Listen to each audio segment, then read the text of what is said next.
Bonjour tout le monde, c'est iOS News, on se retrouve pour une toute nouvelle vidéo. Je m'excuse vraiment pour ma longue absence, mais je pouvais pas tourner de vidéo, je suis vraiment désolé. En tout cas, je reviens et bien entendu, une toute petite vidéo pour commencer. Donc, elle se trouve présentement sur un iPhone 4 sous iOS 7.0.3. Je l'avais déjà fait en quelque sorte sous iOS 6, mais il y a quelque chose à rajouter sous iOS 7. Donc je vais passer vite sur des choses que tout le monde connaît, comme le mode avion qu'il faut désactiver quand vous n'avez pas beaucoup de réseau, le Wi-Fi lorsque vous n'êtes pas chez vous. Là, je suis chez moi, je ne sais même pas pourquoi j'ai désactivé. Le Bluetooth également.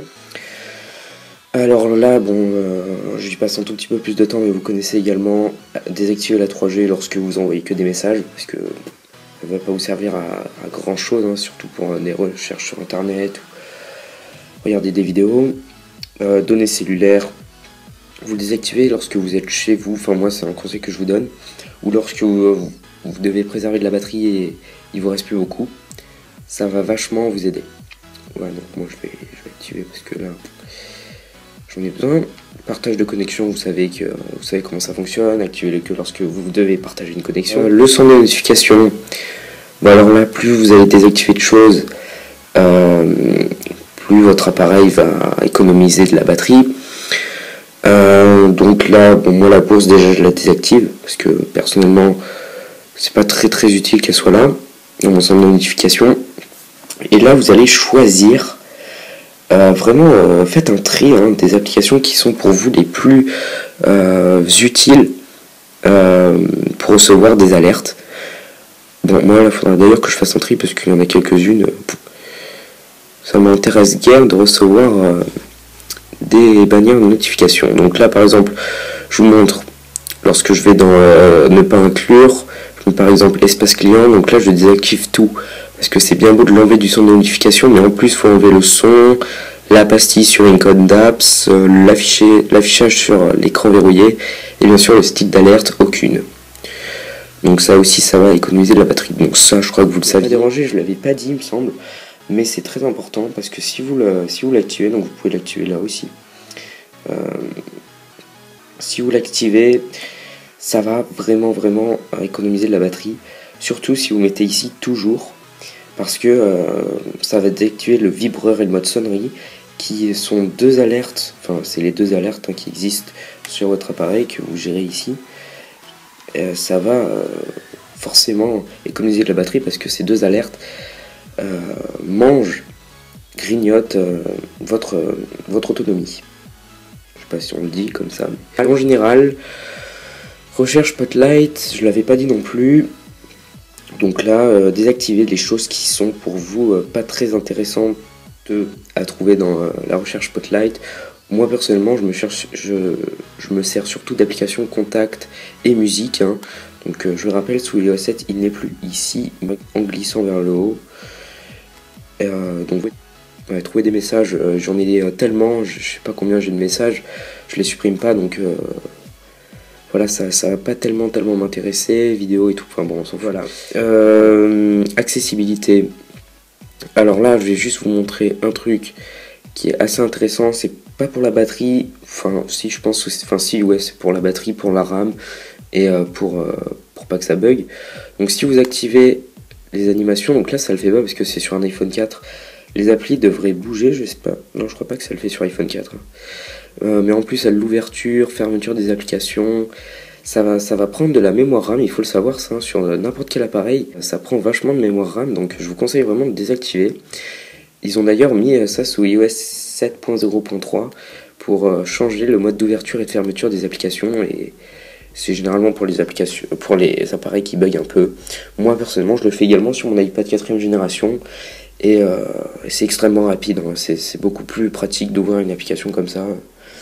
Voilà, donc ça je vous conseille vraiment de l'activer aussi.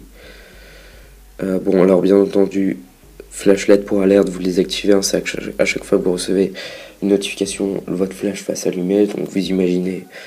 Donc bien entendu, utilisation, c'est pour savoir combien de temps votre batterie a duré. Donc si vous avez le niveau de votre batterie pour afficher le pourcentage. Là c'est le temps d'utilisation et ça c'est le temps en veille. Bon, faut le recharger à 100%. Et donc là, moi je l'ai pas rechargé à 100%, donc ça s'est cumulé. Donc rassurez-vous, il n'a pas tenu 21h52. Ça m'étonnerait, même à ses débuts. Voilà, actualisation en arrière-plan, c'est une nouveauté d'iOS 7, donc ça va manger. Ils le disent d'ailleurs, hein. Désactiver les applications peut prolonger l'autonomie de la batterie. Ils disent pareil, ils disaient pareil pour la 3G. C'est le cas. Donc soit vous le désactivez, soit vous sélectionnez des applications auxquelles vous avez vraiment besoin de cette actualisation en arrière-plan. Verrouillage automatique, moi je mets toujours 2 minutes parce qu'une minute c'est un tout petit peu peu. Sinon, ah oui, date et heure également. Ne mettez pas réglage automatique parce que ça va à chaque fois rechercher votre heure, alors que voilà, vous mettez Paris en fuseau horaire si vous habitez en France et puis ça sera nickel, hein, je veux dire, on a tous la même heure partout en France.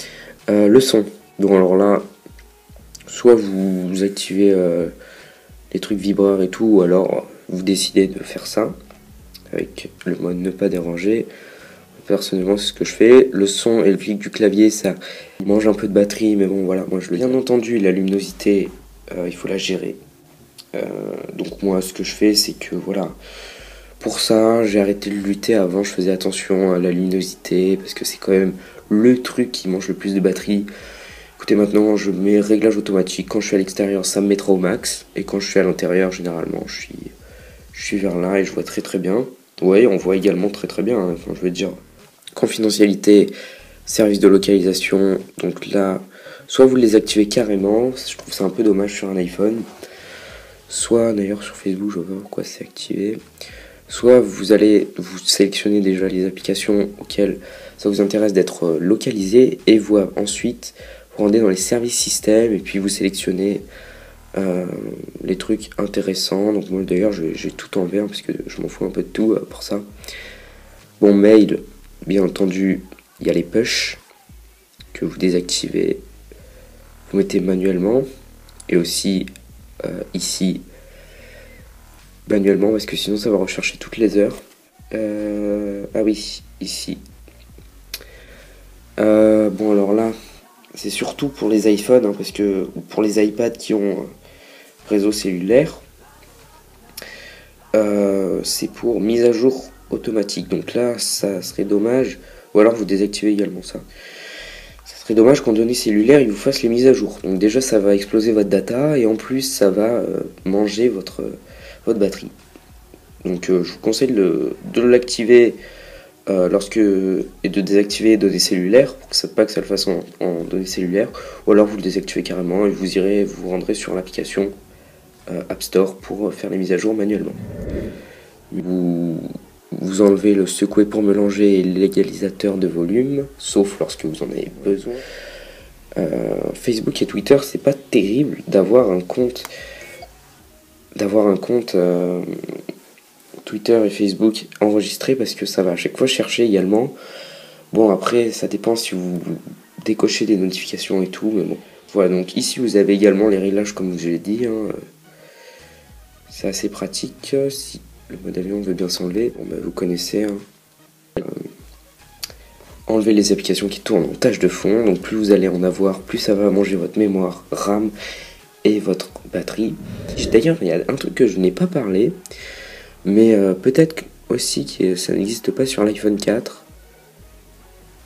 Ouais, voilà, ça n'existe pas. C'est le fond d'écran dynamique. Donc bien entendu, si vous en mettez un, forcément ça va manger également votre mémoire RAM, mais votre batterie. Bon, vous pouvez le mettre, mais c'est un tout petit peu déconseillé si vous n'avez pas une très très bonne autonomie. Je vous le conseille plus sur un iPad, hein, parce que bon voilà, moi personnellement, je suis passé sous iOS 7 et j'ai une meilleure batterie sur mon iPad. Je tiens vers les 12 heures, donc voilà, surtout pour les iPhones, hein, et iPod où la batterie n'est pas excellente. Je vous conseille de faire tout ça. J'espère que ça vous a aidé. J'espère avoir été clair, rapide, pas trop long, hein, parce que c'est un peu pénible les vidéos longues. Et je vous remercie de m'avoir écouté. Et encore, excusez-moi pour mon absence. Allez, à bientôt. Salut, salut.